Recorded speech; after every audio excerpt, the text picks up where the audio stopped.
Hi, I'm just getting used to all the new introduction and outro that I'm putting together, and I actually find all this kind of thing exciting. So I hope you don't mind.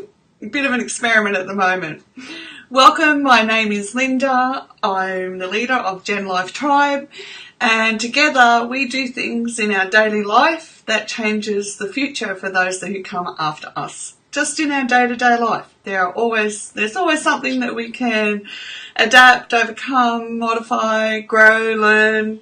And as we do this, and especially as parents or other people that have influence on children, we can make the world a better place. Even if it's just around us, then we never know where else it will go. And for me, I get to do it live, on live stream.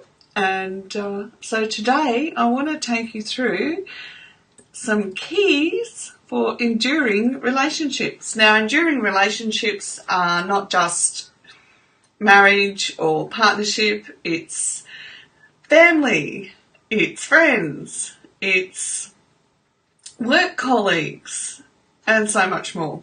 Wherever we go, we can build relationships. But in order to have an enduring relationship, a relationship that's going to keep going, we need to look at some keys to use along the way. So enduring, the meaning of the word enduring is lasting over a period of time and durable. And the meaning of the word durable is able to withstand wear, pressure, or damage, hard wearing. And just think of how many friendships, work colleagues, divorce, etc., that have been lost because we haven't had keys to endure. How do we endure through what we're facing? Because we have to be durable in order to endure. Stay the distance. We've got to be able to stay the distance, okay? So the first key is it's choice. When we're going through difficulties, when we're facing hard times, it's a choice. I was watching a show recently where the husband and wife had decided to split up once their son graduated from high school that year. And then, it was all dyed in the wool. Husband and wife are very grumpy.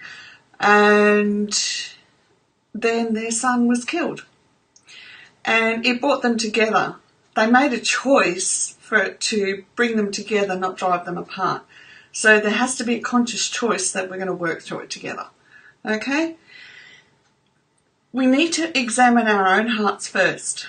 It's very easy to see what's happening in someone else's heart at times, but sometimes the first step is to look at what's in our heart. Not what's in our head, not what we're thinking, not what we're perceiving, but what's in my heart. What do I need to say? What do I want to get across? Not just my needs, but what's happening in my heart? What are the emotions? And a lot of people can't express those emotions, so that's why it's important to look in the heart and not deny that we need to look in the heart. Once we identify what we want to communicate, we need to determine whether we're going to have the courage to communicate.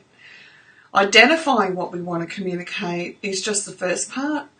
And often when we find what's in our heart that we want to communicate, we can feel very vulnerable. We can feel like, oh my goodness, if I say this, what's their reaction going to be? And especially if you've never been able to talk about what's in your heart, your first response will always be fear-related, okay? You can't help it. It's new. We do new things. Our brain triggers into fear. It doesn't trigger into fear. It triggers into, no, I want to keep you safe. That's why it takes so much courage to change. Our brain is wired for it not to happen, okay? Key 4 is choosing endurance over difficulty. So when you sit down and you choose that no matter what this difficulty is that we're facing, I'm going to endure through it, it's a big relief in one sense. It can be a relief in your heart. I'm going to endure. I'm going to stay the distance. But it can also scare the living daylights out of you too, because it means that you're handing over control, all right? You're not going to say it's my way or the highway. Okay? Key number 5. Maturity chooses patience. And I can say with all honesty, if you choose patience and patience to endure, the other person will show you whether they're on board or not. Okay, you don't have to make all the decisions straight up. Give them time, have patience, and just sit back and wait and see what their actions are too.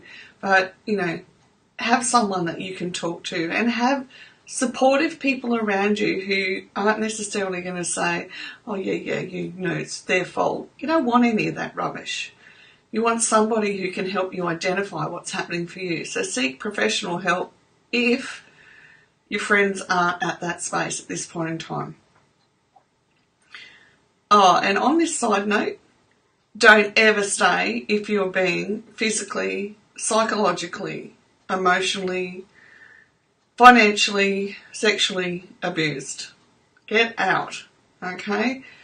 At least if you get out, you're going to have time to work things through, okay? Space isn't always the end of the world, but we all need breathing space when things get too much of a fever pitch.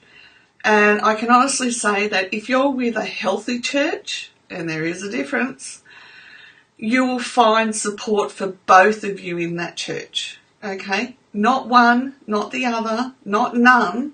You'll find support from the head down for both of you as you go through your difficulties. And you will also find a loving community around both of you during those difficulties, okay?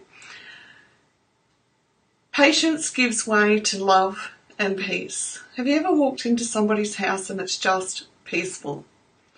That's because they don't run around being impatient and angry and selfish and self-focused. It's just peaceful.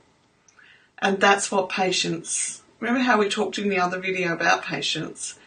Patience produces the ability to have peace. Okay? Peace and love. Key 7. In that arena of love and peace, there will always be space, an arena, an area for forgiveness and gentleness. And we all need forgiveness, we all need gentleness, we all need somebody who's going to touch our heart, okay? And be prepared to listen to our heart and be the champion in our corner.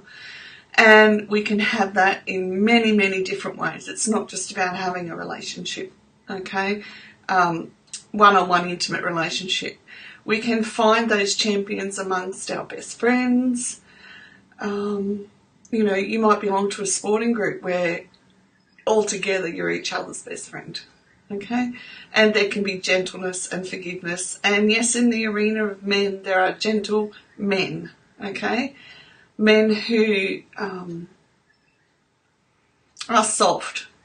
And they're not soft in the ways of the world.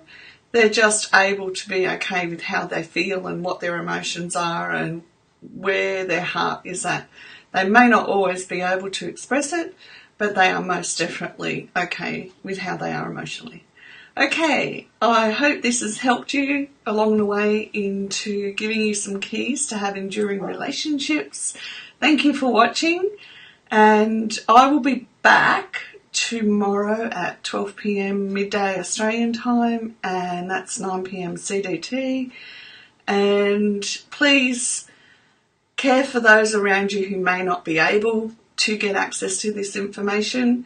Share the post, because there are people that are hurting in this world, and there are so many hurting in this world, that for you to share this means that you're going to care about somebody who may not even be able to say thank you to you because their heart is so hidden and so wounded. Okay? And that's what we do in Gen Life Tribe. We care about those when we don't even know that we're going to have an impact.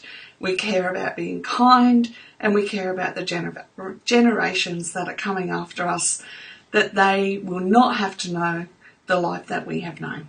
Okay. Bless you all, and I hope you have a great rest of the weekend.